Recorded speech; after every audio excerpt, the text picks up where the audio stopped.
ഈ flowers TV സംപ്രേഷണം തുടങ്ങുന്ന സമയത്ത് എനിക്ക് തോന്നി കേരളത്തിലെ ടെലിവിഷൻ ചാനലുകാർ തമ്മിൽ എന്തിനാ ഇത്രയും ശത്രുത, ഉള്ളടക്കത്തിൽ മത്സരിച്ചാൽ പോരെ, അവർക്ക് കാണുമ്പോൾ സംസാരിക്കാനും പത്രത്തിലൊക്കെ പ്രവർത്തിക്കുന്ന ആൾക്കാരെ പോലെ വൈകിട്ടൊരു കോഫി കഴിക്കാനും ഒക്കെ ഒന്നിച്ചു കൂടിക്കൂടെ എന്നുള്ള സംഭവത്തിൻ്റെ ഭാഗമായിട്ട് നമ്മളൊരു ഫ്ലവേഴ്സ് TV അവാർഡ് പ്രഖ്യാപിച്ചു.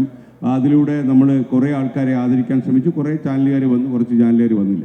പക്ഷേ ഈ ഒരു 10 കൊല്ലത്തിന് ശേഷം ഞാൻ ആലോചിക്കുമ്പോൾ ഞാൻ പൂർണ്ണമായിട്ടും പരാജയപ്പെട്ടു പോയി. ഇപ്പോഴും ഈ ചാനലുകൾ തമ്മിലുള്ള മത്സരമോ കുടിപ്പകയോ കുന്നായ്മയൊന്നും കളയാൻ കഴിഞ്ഞിട്ടില്ലെന്ന് മാത്രമല്ല, അത് കൂടിയിട്ടുണ്ടെന്നാണ് എനിക്ക് തോന്നുന്നത്. പ്രത്യേകിച്ച് പരസ്യ വരുമാനമൊക്കെ കുറഞ്ഞു തുടങ്ങിയപ്പം ശത്രുത കൂടിയെന്നാണ് തോന്നുന്നത്. അപ്പോൾ അതുകൊണ്ട് എല്ലാവരും ഒന്നിച്ച് ചായ കുടിക്കുകയൊക്കെ ചെയ്തപ്പോൾ നിങ്ങൾക്കറിയുന്ന പോലെ കേരളത്തിലെ ടെലിവിഷൻ ചാനലുകൾക്ക് KTF എന്നൊരു സംഘടനയൊക്കെ ഉണ്ട്.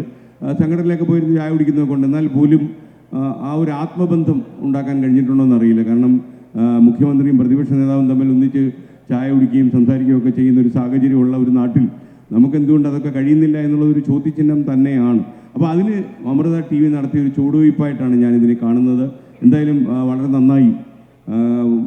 നമുക്കിപ്പോൾ ചാനലുകൾ ഏതായാലും പരിപാടി നന്നായാൽ മതി എന്ന് പറയുന്ന പുതിയ സൂത്രവാക്യം കൊണ്ട് ആളുകൾ പരസ്പരം ബഹുമാനിക്കട്ടെ, പരസ്പരം ആദരിക്കട്ടെ.